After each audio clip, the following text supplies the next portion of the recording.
Is Goku-san DBZ, and just doing a quick little vlog.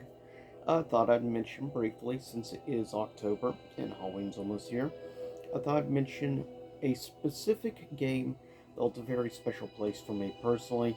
It was one of the first 10 video games I would actually ever own. This would also be my introduction to the darker side of fantasy worlds in gaming. It's be my first dark fantasy. Though it is a platformer, it definitely has many elements of horror in it.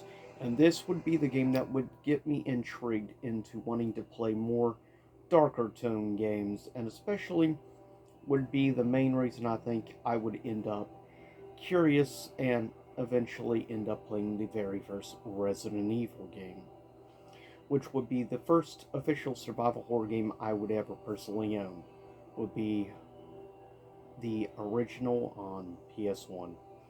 Though I also very much have a special place for also the Saturn version of Resident Evil 1 or Biohazard. With that said, the game that introduced me to the more darker side of fantasy and actually has quite an interesting backstory to the game. Chakan. Hopefully, I'm saying the name correctly. Yes, this was one of the very first games I would ever actually own personally. One of, in fact, the first 10 games I would ever own. It would be one of course, obviously, my very first Sega Genesis games I would ever play. Which I was introduced to this game back, I believe it was around 96 or around that. I believe it was around 95, 96 when I was first introduced to this game. Maybe 95. I would be introduced to the original Resident Evil around 97. So, yeah, this game definitely does hold a special place for me. One of the nicknames this game goes by is the Forever Man, as it even shows on the back. Now, pause if you want. Also, recommend checking out a cool little video somebody put together of the basic story of the actual game itself. But for me, this would not only be my introduction to the darker side of fantasy games, it would be also one of my first platformers, though my very first platformer honor goes to Sonic.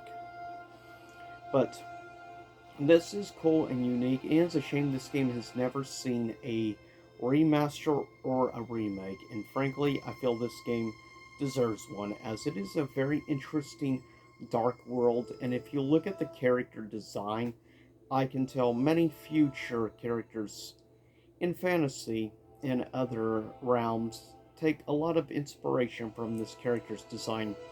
As one, he wields two swords, but specifically a bit more his face and his hat.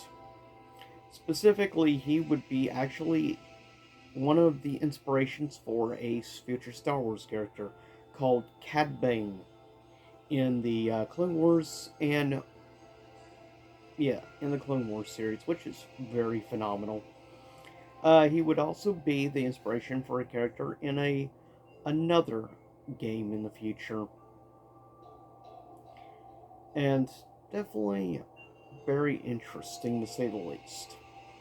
But obviously, he has also played influence on other characters, and from the gameplay style, you can tell this game actually took a lot of inspiration from the earlier Castlevania games, specifically, especially with the whole backdrop and the horror aspect.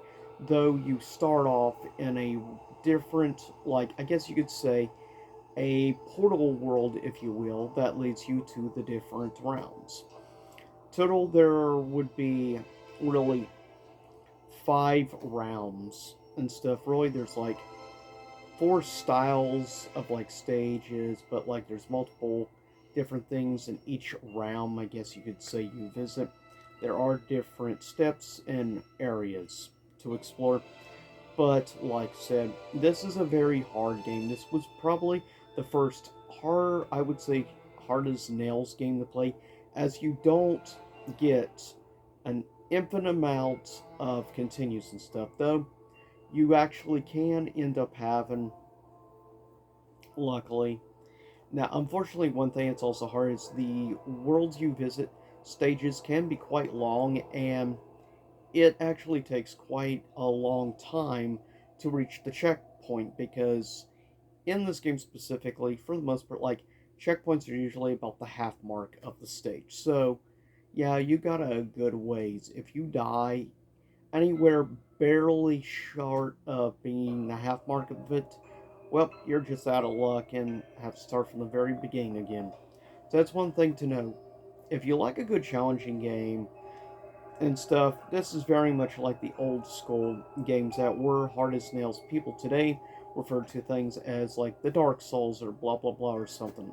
The Dark Souls itself is not that old, as Demon's Souls predates it, and the grandfather, of course, one of the earliest things from software, of course, being a little game called Kingsfield, which is right here, right here where I'm pointing my finger.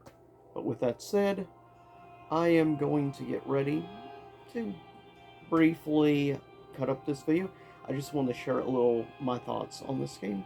I very much have a fondness and nostalgia for this one, and personally, if you get a chance, really check it out. It's a lot of fun. Honestly, you can definitely see where this game influenced many future games on different aspects. But yeah, this would be my introduction to the bit darker tone games, also harder games, and also would help lead me into getting into survival horror games like Resident Evil and Silent Hill in the future. So I owe a lot of thanks to this game specifically. With that said, I'll see you all again soon enough.